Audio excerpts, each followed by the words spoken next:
नमस्कार दोस्तों, आप सभी का हमारे YouTube चैनल अनोखी कहानियों में स्वागत है। आज मैं आप सभी को एक अनोखी मनोरंजक कहानी सुनाने जा रहा हूँ। एक समय की बात है, एक गांव था जहां गोविंद नाम का विद्वान रहता था। गांव के सभी लोग गोविंद का बहुत सम्मान करते थे और उसकी बहुत इज्जत करते थे। लेकिन उसके पिताजी हमेशा उससे कहा करते थे, बेटा तुमसे कुछ नहीं आता है, तुम कुछ नहीं जानते हो। यह सुनकर गोविंद बहुत दुखी होता था और बहुत क्रोधित होता था। वह सोचता कि गाँव के सभी लोग मेरा इतना सम्मान करते हैं, मेरी इतनी इज्जत करते हैं, फिर भी मेरे पिताजी कहते हैं कि तुमसे कुछ नहीं आता है, तुम मूर्ख हो। यह सोचकर वह बहुत क्रोधित हुआ और एक दिन उसने क्रोध बस सोचा क्यों ना मैं अपने पिताजी को मार दूं।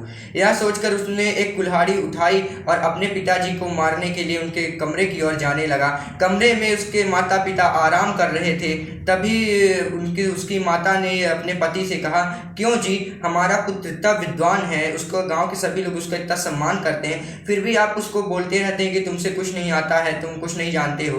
तब पिताजी ने कहा, मैं जानता हूं कि मेरा पुत्र बहुत विद्वान है, लेकिन मैं उससे हमेशा इसलिए कहता रहता हूं कि तुम कुछ नहीं जानते हो, तुमसे कुछ नहीं आता, क्योंकि वो और भी नई चीज़ें जानने की, नई चीज़ें सीखने का प्रयास करे और उसे कभी जीवन में अपने घमंड ना हो कि वह सर्वश्रेष्ठ है, उसे वह बहुत विद्वान है। इसलिए मैं उसे हमेशा कहता रहता हूँ कि तुमसे कुछ नहीं आता और तुम क्यों कुछ नहीं जानते हो। यह सुनकर गोविंद बहुत दुखी हुआ और उसने सीधे अपने पिताजी के चरणों में जाकर गिर गया और अपने पिताजी से माफ़ी मांगने लगा। बोला, हे पिताजी, मुझसे बहुत बड़ा पाप हो गया, मैं आपको मारना चाहता था, लेकिन मेरी भूल को आप माफ़ करें। पिताजी ने उसे माफ़ कर दिया और अपने सीने से लगा लिया। तो दोस्तों, आप सभी जानते हैं कि पिता वो होता है जो अपने अरमानों और अपने ख्वाबों को अपने सीने में दबा के अपने परिवार का पालन पोषण में लगा रहता है। पिता चाहे कितना भी क्रोध करे, कितना भी गुस्सा करे बच्चों पर, लेकिन बच्चों की कामयाबी पे सबसे ज़्यादा खुशी वही होता है।